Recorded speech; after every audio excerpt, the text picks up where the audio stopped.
어찌됐든 이 홍준표의 잇따른 어떤 자책골 같은 이 발언 때문에 당에서도 눈치가 좀 보일 수 있다는 얘기가 나오고 있습니다. 특히 선거 비용 관련해서 좀 얘기를 해볼 텐데요. 자유한국당 선거 비용으로 지금 충당하기 위해서 여의도 당사 건물 담보로 해서 뭐 250억 원을 이제 대출 받았다고 하는데 그게 이제 득표율 15%가 넘어야지 이제 다시 돌려받을 수 있는 거잖아요. 근데 지금 이제 당의 지원이 아니고 홍준표 후보의 스타일상 본인이 그냥 생각난 대로 거침없이 말한 스타일일 텐데 이런 논란이 계속 이어져서 만약에 득표율에도 15% 밑으로 떨어진다면 이 눈치가 좀 보일 수밖에 없지 않을까요? 네, 뭐 그렇게 일반적으로 지금 언론이라든지 평론가들이 다 이야기를 하고 있는데 이건 제가 볼 때 뭐 어마어마한 엄살입니다. 실질적으로 각 당은 이 정도 재산을 가지고 있는 당이 아무도 없습니다. 이건 중앙당을 담보로 해서 250을 빌릴 수 있는 재산이 있는 것만 해도 이 당이 유일한 그런 당이에요. 그리고 뭐 시도당도 가면은 시도의 가장 뭐 요지에 단독 건물들을 다 소유하고 있는데 그게 뭐 150억, 200억짜리 건물들을 다 가지고 있어요. 그러니까 실질적으로 자유한국당의 이런 어마어마한 재산들은 어디에서 왔는가 이렇게 보면은 이게 과거 민정당 때 전두환 정권이 들어서면서 정치 자금을 모아서 이런 당사들을 다 만들어서 지금까지 전개되고 있는 거거든요. 근데 그동안은 정말로 떳떳한 집에 큰 집에 많은 음식으로 풍족한 선거를 해왔는데 최근에 오면서 이제 그런 상황이 조금 아니지 않습니까? 그래서 뭐 어마어마한 엄살을 부리고 있는 거고 다른 모든 정당은 이보다 훨씬 더 어려운 상황에서 하고 있다는 것을 국민들에게 말씀을 드려야 되는 거고요. 네. 그래서 설사 15%를 못 받아서 뭐 일부를 못 돌려받아서 약간의 뭐 빚을 진다 해도 이것은 자기들이 갖고 있는 재산에 비하면 이 부채 수준이 수준도 아닙니다. 다른 정당들은 임대료 내기도 급급한 수준들이 많이 있거든요. 그런 면에서 보면 이건 아무것도 아니고 이것 때문에 홍준표 후보가 뭐 당에 별 눈치 볼 사람도 저는 아니라고 봐요. 네. 지금까지 그분의 행태를 보면 이 정당이 가지고 있는 재산 규모에 비하면 이 빚은 빚도 아니다. 그렇게 보면 오히려 힘든 건 바른정당의 유승민 후보가 되겠죠. 뭐 그건 나중에 또 따로 말씀을 드리도록. 돈 문제만 놓고 보면은 계산이 이렇게 돼요. 지금 이제 선관위에서 지금 이 선거 보조금으로 지금 100억 이상 나왔잖아요. 네. 그다음에 갖고 있는 현금 보유 재산이 또 있어요. 그게 130억쯤 돼요. 이게 전부 다 새누리당 재산이에요. 지금 이름은 자유한국당으로 바뀌었지만 그다음에 당사를 담보로 해서 250억을 좀 대출을 했는데 뭐 그거 못 돌려받는다고 뭐 후보가 책임질 것도 아니고 결국은 당의 빚으로 남는 거지만 과거 민정당부터 내려오는 이 집권 여당의 새누리당까지 와서 자유한국당으로 이어지는 집권 여당의 재산에 대해서는 지금 허성무 평론가님 말씀이 정확하게 짚으신 거예요. 네. 지금 대한민국의 과거 집권 여당의 재산 규모와 이 화려하기로 따지면 제가 항상 비유를 그렇게 하거든요. 과거 소련 공산당하고요. 지금 북한의 노동당하고 새누리당의 신한국당, 한나라당, 새누리당으로 오는 이렇게 재산 갖고 있는 집권 여당이 없어요. 네. 당사 갖고 있죠. 돈이 있죠. 전국에 부동산 갖고 있죠. 그러니까 이런 체제가 유지되는 한 중앙당 우선주의는 없어지지 않는다고 제가 여러 차례 말씀을 드렸고 그래서 국회로 지금 당이 들어와야 된다고 말씀을 드렸는데 어찌됐든 그 얘기를 하려는 것이 아니라 돈 문제만 놓고 보면 자유한국당 굉장히 풍족해요. 지금 굉장히 해피한 정당입니다. 반대로 이제 지금 그거 다 포기하고 탈당하고 나온 이제 다른 정당이 지지율도 안 나와 돈도 없어. 지금 저 유승민 후보가 개인적으로 한 2~30억 정도 개인빚 지금 갖고서는 선거를 치러야 될 형편이에요. 그런데도 지금 뭐 흔들리고 있으니까 각 당의 지금 이 재정 상황은 그렇습니다. 네, 유승민 후보 얘기 나온 김에 좀 더 해보죠. 뭐 유승민 후보 그 당내에서 사퇴 목소리가 나오면서 굉장히 분위기가 어수선했는데 주호영 공동선대위원장이 지지율 낮다고 기죽을 필요 없다라고 좀 힘을 주는 발언을 했습니다. 자, 그런데 일각에서는 또 이런 보도가 나왔네요. 오늘 23일 의총에서 유 후보의 사퇴 문제 또는 단일화 문제에 대해서 좀 논의를 할 예정이다라는 얘기가 나왔는데 23일에 정확히 단일화, 뭐 사퇴, 뭐 같은 맥락이긴 한데 이 얘기가 실제로 좀 다뤄질 것이라고 예상이 되시나요? 그런데요. 지금 그 예고가 돼 있어요, 지금. 근데 23일이 어떤 날이냐 하면 중앙선관위에서 하는 이제 그 토론회, 대선 후보 토론회가 시작되는 날이에요. 근데 그날 의총 열겠다는 얘기는 유승민 후보는 정말 뼈 아프고 지금 속으로 아마 억장이 무너질 겁니다. 실제로 그 대변인 역할을 하고 있는 지상국 의원이 오늘 기자들한테 한 얘기를 이렇게 종합을 해보면 뭐 이거는 전쟁 앞두고 있는데 성문 열고 안에서 불 지르고 지금 후보 장수 뒤에다 칼에다 등 꼽는 등에다 칼 꼽는 거라고 아주 격분한 표현을 지금 쓰고 있어요. 근데 실제로 의총이 지금 열리면 잘해보자 쪽보다는 너무 힘드니까 좀 접고서는 이제 안철수 지지하자 국민의당으로 가자 이렇게 될 논의가 갈 가능성이 대단히 농후하고 뭐 유승민 후보 입장에서는 안타깝지만 그런 의원들의 동요를 지금 막을 힘은 없어 보여요. 선거는 사실은 조직이 가장 큰 또 역할을 해요. 지금 뭐 이 언론에도 계속 보도되지만 1, 2번만 보이네. 뭐 동네에도 유세차가 그 이유가 사실 이 조직이거든요. 뭐 옛날 그 새누리당 조직, 그다음에 민주당 조직, 그 양당 체제였기 때문에 양당의 조직이 지금 뭐 이 동단위까지 이렇게 유세차를 보낼 수 있는 힘인데, 사실 30명 가까운 그런 의원들이 한 마음으로 뛰어도 지금 못할 판에 의원들이 움직이지 않는다? 그 일부라고는 하지만 만약에 하나도 움직이지 않는다고 한다면 혼자서 끝까지 한다고 해도 그건 불가능한 상황일 거예요. 그러니까 혼자서 의지는 지금 계속 보일 수 있지만 그렇기 때문에 두 가지 중에 한 가지죠. 하나는 이 지지율을 올린다. 근데 사실 그건 난망해 보이고. 이틀 남았습니다. 의총까지. 두 번째, 아니면 의원들을 설득한다. 개별 협상한다. 개별적으로 설득을 한다는데 그것도 난망해 보여요. 왜? 어차피 지금 설득을 한다 그래도 지지율로 설득을 할 수밖에 없는 것이지 무엇을 어떻게 줄 수 있는 게 없잖아요. 설득이란 건. 그러면 아마도 예상할 수 있는 건 2002년도에 노무현 후보와 후단협의 이 역사를 되풀이할 가능성이 크다. 노무현 후보도 사실은 후보로 다 만들어 놓고 후단협이 결성이 돼서 지지율이 낮다는 이유 하나만으로 외부에서 정몽준 후보를 들여라 마라 하고 굉장히 큰 공방이 벌어졌잖아요. 이번엔 뭐 날짜도 없고 그런 어떤 사안이 아니라 무조건 사퇴하라. 사퇴 안 하면 우린 그냥 안철수 후보를 지지하겠다. 이런 결론이 나올 가능성이 굉장히 지금 현재로서는 너무해 보이죠. 그런데 뭐 결론은 방금 말씀하신 대로 그렇게 날 거라고 보는데요. 사실은 이 사람들이 더 이렇게 하는 이유가 있습니다. 이분들은 대부분이 재벌 2세거나 금수저 2세들이에요. 그래서 정말 개인적으로는 풍족하고 재력도 많고 이런 의원들입니다. 이 30명 전체가 다 그래요. 바른정당 소속 의원들이요? 그렇죠. 이런 분들이 정말 이렇게 떨어져 나와서 아무것도 없이 이렇게 힘든 선거 평생 해본 적이 없는 사람들입니다. 자기 개인 선거도 그렇고 대통령 선거도 그렇고. 그러니까 이 상황 자체를 받아들일 수가 없는 사람들이. 그러다 보니까 이제 각자 계산이 빨리 돌아가 있어요. 자, 지금 빨리 국민의당하고 연대를 해야 그 연대를 통한 정치적 과실을 많이 받을 수 있는데 지금 후보가 거의 걸림돌이 되고 있다는 생각을 하는 소속 의원들이 지금 많은 겁니다. 그러니까 당내에 딴 이야기들이 나올 수밖에 없는 것이고요. 유승민 의원의 입장에서 보면은 나는 어쨌든 이 길을 가야만이 배신자 프레임을 언젠가는 극복하고 TK를 중심으로 하는 보수의 후계자가 될 수 있는데 만약에 여기서 접는 순간에 자기는 영원히 정치적으로 일어설 수 있는 기회가 좌절될 거라는 그런 느낌을 가지고 있는 거거든요. 그러니까 후보와 소속 의원들의 이해관계가 지금 전혀 다른 겁니다. 달라요. 거기서 오는 비극이 지금의 이 소란이라 그렇게 봐야 돼요. 그래서 이미 뭐 지난주부터 예고가 됐잖아요. 낮, 이후, 밤 아니라고 바른정당 의원들이 낮에는 유승민 지지하고 밤에는 안철수 지지하는 우스갯소리가 나올 정도로 바른정당의 지금 이 결속력이 막 흔들리고 있는 거는 사실이에요. 그래서 얼마나 힘든가를 이렇게 좀 들여다보면 딱 대표적인 예가 유세 차량인데요. 유세 차량이 돈이 제일 많이 들어가는 거예요. 그게 거기에 이제 왜냐하면 운동원도 따라 들어가죠. 운동원들 일당 7만 원 들어가죠. 이게 일당 7만 원 이것도 안 주면은 법에 또 걸려요. 무조건 현금으로 줘야 돼. 그런데 밥값하고 커피값 이런 거는 거기에는 계산이 안 돼요. 영수증 처리가 안 된단 말이에요. 그런데 우리 정서상 유세 차량으로 해서 막 그 모자 쓰고 춤추고 계속 그 떠들어주는 그 운동원들한테 자, 밥은 당신들 돈으로 먹고 오세요. 그게 돼요, 현실적으로? 잘 안 되거든요, 그게. 그런 게 이제 선거는 돈이 들어가는 건데 얼마나 힘든가를 이렇게 들여다보니까 바른정당이 전국에 17대예요, 꼴랑. 근데 민주당 같은 경우에는 서울 지역에만 56대예요, 지금.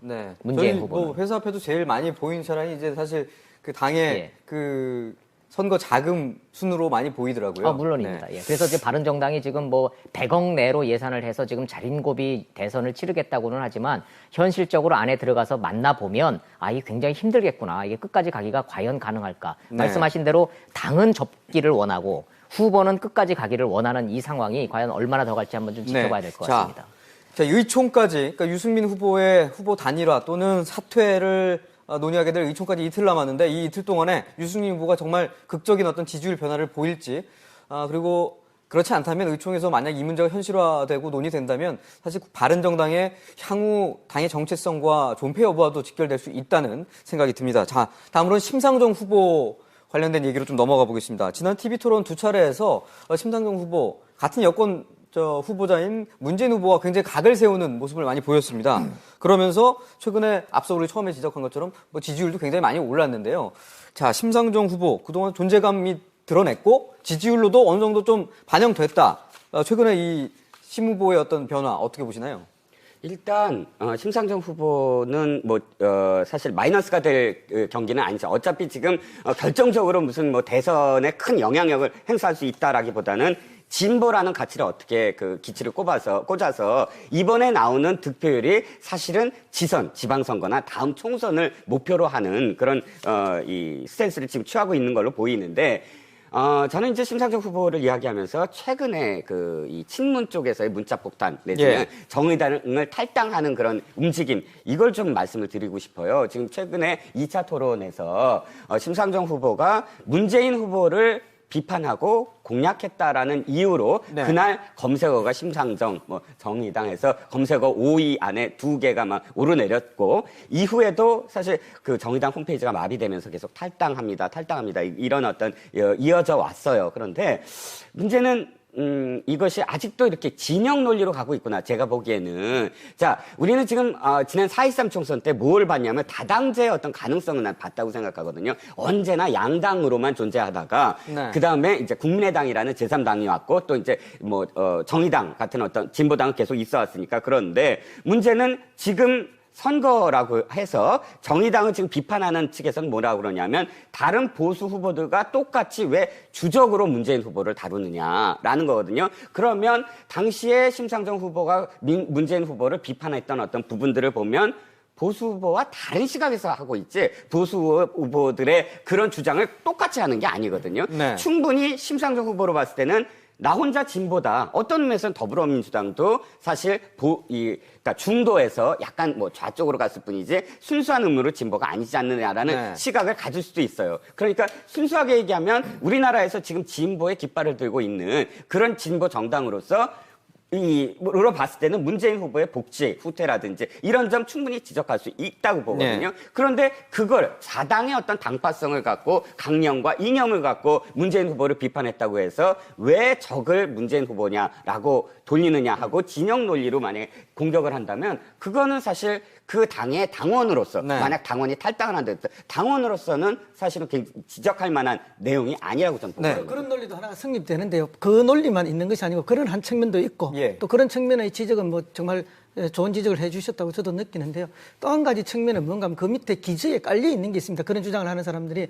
자, 그러면 이게 우리가 이 대선만 가지고 연대연합을 하거나 경쟁을 했느냐. 그게 아니라는 거죠. 지방선거나 국회의원 선거 때 언제나 정의당이나 진보 세력 일부는 민주당하고 연합이나 연대를 해왔던 거죠. 그 속에서 일정 정도 서로가 양해해주는 부분들이 있었습니다. 그런 부분들을 통해서 같이 발전해왔던 게 또 사실이고요. 지난번 총선으로 들어가면 역시 그런 면들이 있었고 또 그런 면들 때문에 어쨌든 문재인 후보도 나서서 역할을 했고 민주당도 나서서 자당의 후보들에게 공천장까지 주지 않으면서 단일화 압력을 자당의 후보들에게 했던 게 사실 아닙니까? 이제 그런 여러 가지 측면에서 선거 때가 되면은 정의당도 연합연대를 요구를 했죠. 늘 민주당에게. 정책적으로도 그렇지만 구체적으로 선거구에서 단일화 문제도 요구를 했고 그렇게 해서 어떤 형태로든지 서로 주고받는 게 많았는데 이번에 이런 모습을 보여주는 것은 지금까지 같이 보여줬던 그 모습에 대한 배신이 아니냐 하는 거에 대한 배신감이 기재에는 일부가 깔려 있는 겁니다. 그런데 그런 사람들이 느끼는 그 배신감마저도 너는 왜 그런 생각을 가느냐고 탓하면은 그것은 잘못된 탓이죠. 사람들은 그런 감정을 느낄 수 있는 사람은 또 느낄 수 있는 것이고 그런 또 거기에 대해서 요구를 할 수 있는 사람도 있는 것이고 그렇지만 그것도 이제 어떤 한계는 있겠죠. 또 그렇게 했기 때문에 뭐든지 다 요구할 수 있는 권한이 있는 것도 아니기 때문에 한계는 있는데 한계를 넘었으면 그거는 이제 조금 무리해서 눈살을 찌푸리는 일이 될 수도 있기 때문에 그거는 이제 각자가 판단해야 될 문제다 이렇게 보고요. 또 근본적으로는 방금 지적하신 것처럼 그런 문제도 우리가 역시 지적해 볼 수 있는 것입니다. 알겠습니다. 같은 편끼리 이럴 수 있느냐라고 해서 배신감 느끼고 이제 그렇게 생각이 다를 수는 있는데 그렇다고 해서 거기다 대고 문자 폭탄을 던지는 지금 이른바 친문 그룹들의 이 행태는 이래서 패권주의라고 비난받을 만하다라는 그 비판의 여지는 분명히 있죠. 근데 유권자 입장에서 객관적으로 봤을 때 심상정 후보만 놓고 보면 TV 토론을 쭉 거치면서 일관성 있고 선명되고 명쾌하죠. 오락가락하고 중도 표심으로 지금 외연을 확대하기 위해서 애매모호한 태도를 취할 수밖에 없는 문재인 후보에 비해서 심상정 후보는 명쾌하고 선명하고 일관성이 있죠. 그런 점에 있어서는 유권자들이 동의하고 안 동의하고는 유권자의 마음인 것이고 말하는 것이 오락가락하지 않는다, 일관성 있다라는 점에서는 점수를 따고 있는 거예요. 자, 구도만 놓고 보면 정의당 입장에서는 이번에 문재인 도우미로 나설 이유가 없죠.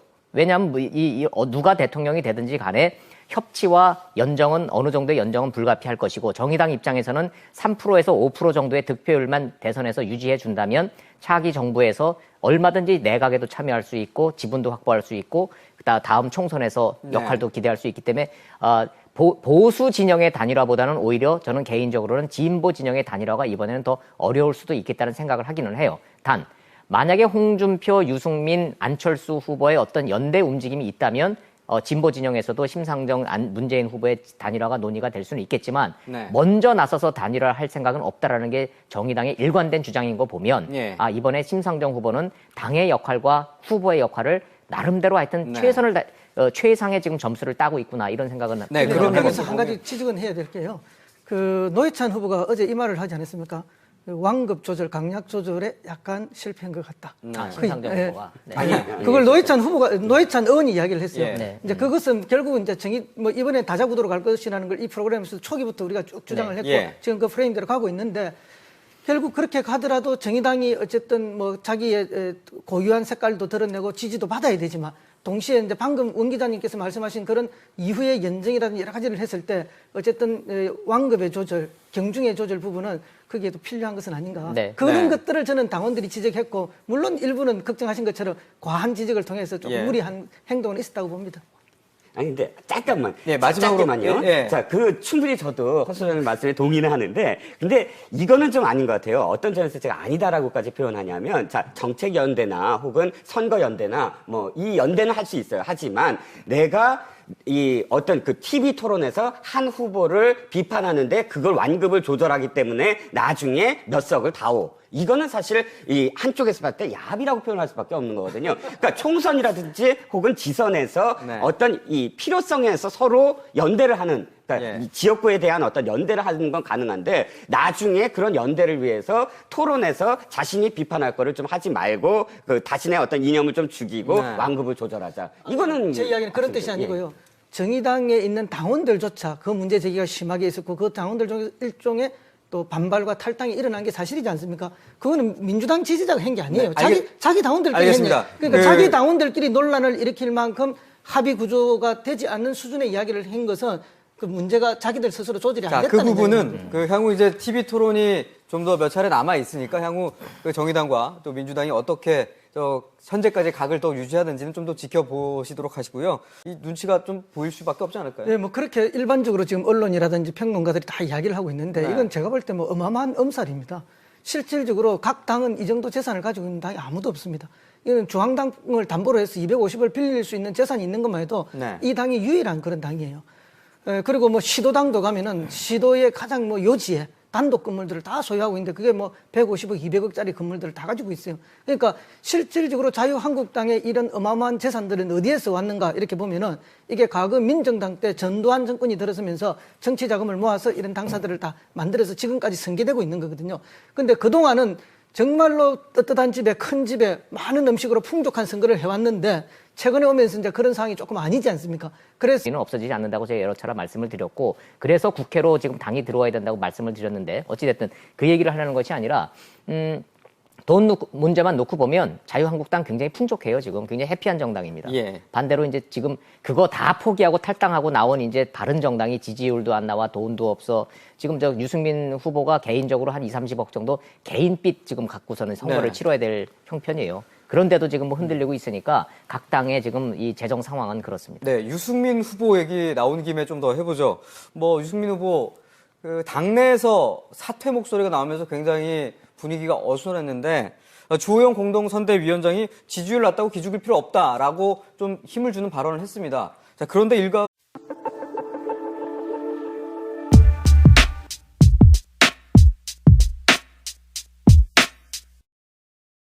어찌됐든 이 홍준표의 잇따른 어떤 자책골 같은 이 발언 때문에 당에서도 눈치가 좀 보일 수 있다는 얘기가 나오고 있습니다. 특히 선거 비용 관련해서 좀 얘기를 해볼 텐데요. 자유한국당 선거 비용으로 지금 충당하기 위해서 여의도 당사 건물 담보로 해서 250억 원을 이제 대출 받았다고 하는데 그게 이제 득표율 15%가 넘어야지 이제 다시 돌려받을 수 있는 거잖아요. 근데 지금 이제 당의 지원이 아니고 홍준표 후보의 스타일상 본인이 그냥 생각난 대로 거침없이 말하는 스타일일 텐데 이런 논란이 계속 이어져서 만약에 득표율에도 15% 밑으로 떨어진다면 뭐 어마어마한 엄살을 부리고 있는 거고 다른 모든 정당은 이보다 훨씬 더 어려운 상황에서 하고 있다는 것을 국민들에게 말씀을 드려야 되는 거고요. 네. 그래서 설사 15%를 못 받아서 뭐 일부를 못 돌려받아서 약간의 뭐 빚을 진다 해도 이것은 자기들이 갖고 있는 재산에 비하면 이 부채 수준이 수준도 아닙니다. 다른 정당들은 임대료 내기도 급급한 수준들이 많이 있거든요. 그런 면에서 보면 이건 아무것도 아니고 이것 때문에 홍준표 후보가 뭐 당에 별 눈치 볼 사람도 저는 아니라고 봐요. 네. 지금까지 그분의 행태를 보면은 이 정당이 가지고 있는 재산 규모에 비하면 이 빚은 빚도 아니다.